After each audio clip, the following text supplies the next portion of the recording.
പാകിസ്ഥാൻ കസ്റ്റഡിയിലെടുത്ത് വിട്ടയച്ച BSF ജവാനെ Pak Rangers മാനസികമായി പീഡിപ്പിച്ചതായി സൂചന. കേന്ദ്ര ഏജൻസികൾ ജവാനിൽ നിന്ന് വിവരങ്ങൾ ശേഖരിക്കുകയാണ്.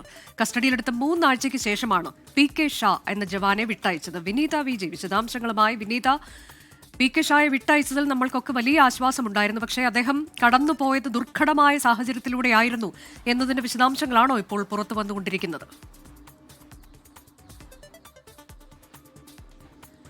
തീർച്ചയായും അനുജ, അത്തരത്തിലേക്കുള്ള ചില മാനസിക പീഡനങ്ങൾ അദ്ദേഹത്തിന് പാക് റേഞ്ചേഴ്സിന്റെ പക്കൽ നിന്നും നേരിട്ടതായിട്ടുള്ള ചില റിപ്പോർട്ടുകളാണ് നമുക്ക് ഈ ഘട്ടത്തിൽ ഇപ്പോൾ ലഭ്യമായിരിക്കുന്നത്.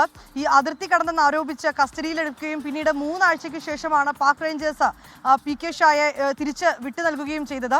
ഇതിനിടയിൽ അദ്ദേഹത്തെ രാത്രിയൊക്കെ ഏറെ വൈകി ചോദ്യം ചെയ്തിരുന്നു എന്ന ചില റിപ്പോർട്ടുകൾ നമുക്ക് ലഭ്യമാവുന്നുണ്ട്. ചില മാനസിക പീഡനങ്ങൾ അദ്ദേഹത്തിന് നേരിടേണ്ടി വന്നതായിട്ടും ആ റിപ്പോർട്ടുകളിൽ നമുക്ക് അറിയാൻ കഴിയുന്നുണ്ട്. ഏറെ വൈകിയൊക്കെ അദ്ദേഹത്തെ ഈ പാക് റേഞ്ചേഴ്സ് ചോദ്യം ചെയ്തിരുന്നതായിട്ടുള്ള വിവരങ്ങളാണ് നമുക്ക് ലഭ്യമാകുന്നത്. ഇദ്ദേഹത്തിൽ നിന്ന് ഇപ്പോൾ നടപടിക്രമങ്ങൾ അനുസരിച്ച് കേന്ദ്ര ഏജൻസികൾ വിവരങ്ങൾ തേടുകയാണ്. ഒപ്പം തന്നെ അദ്ദേഹത്തിന് ആവശ്യമായിട്ടുള്ള ഈ മെഡിക്കൽ സേവനം ഉൾപ്പെടെ ഉറപ്പാക്കിയിട്ടുമുണ്ട്. അനുജ, അതാണ് പൂർണ്ണം ഷാ മാനസികമായി മോശം സാഹചര്യത്തിലൂടെ കടന്നു പോയിട്ടുണ്ട്. പാകിസ്ഥാന്റെ ഭാഗത്തു നിന്ന് അത്തരം സാഹചര്യങ്ങളാണ് ഉണ്ടായിട്ടുള്ളത് എന്നുള്ളതിന്റെ വിശദാംശങ്ങളാണ് ഇപ്പോൾ പുറത്തു വരുന്നത്. കൂടുതൽ വിശദാംശങ്ങൾ നമുക്ക് ലഭിക്കുമെന്നാണ് പ്രതീക്ഷ.